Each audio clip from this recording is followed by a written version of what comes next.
Lift up from this side, reach the right leg long. On a Sunday morning in City Park, it's easy to spot people exercising outdoors. Well, it's just a workout I put together, and I call it the workout within. Others are walking their fur babies. Try to temperature control, get her inside as much as possible, but she loves being out here.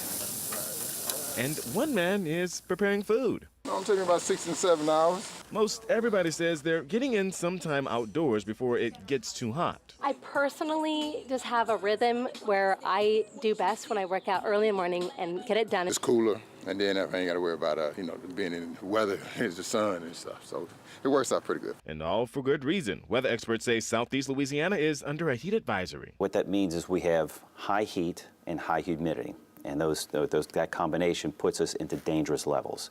And with the heat advisory, there's a chance of heat exhaustion or even heat stroke. Take a look at your screen. These are some signs of heat exhaustion. The symptoms include feeling faint or dizzy, excessive sweating, and muscle cramps. Signs for a heat stroke are slightly different. Throbbing headaches, no sweating, and even a loss of consciousness. That's why weather experts say when out in the heat, take plenty of breaks. The idea is to take that break and let your body cool off and kind of not recharge, but give your body a break.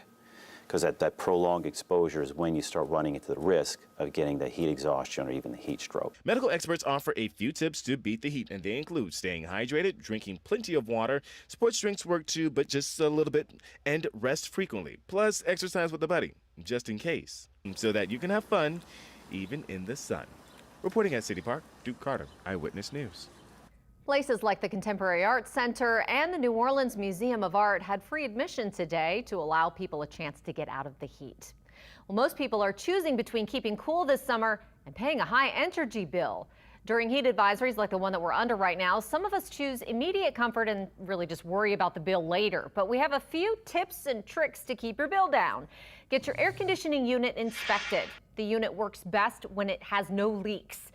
Keep your thermostat at 78 degrees. Every degree lower than that can raise your bill by 3%. Did you know that? That's a lot. Fans are also the cheapest way to keep you cool. Also, blinds and curtains keep all the sunshine out of your home. If you need any more tips and information, visit the Entergy website. That link is on your screen.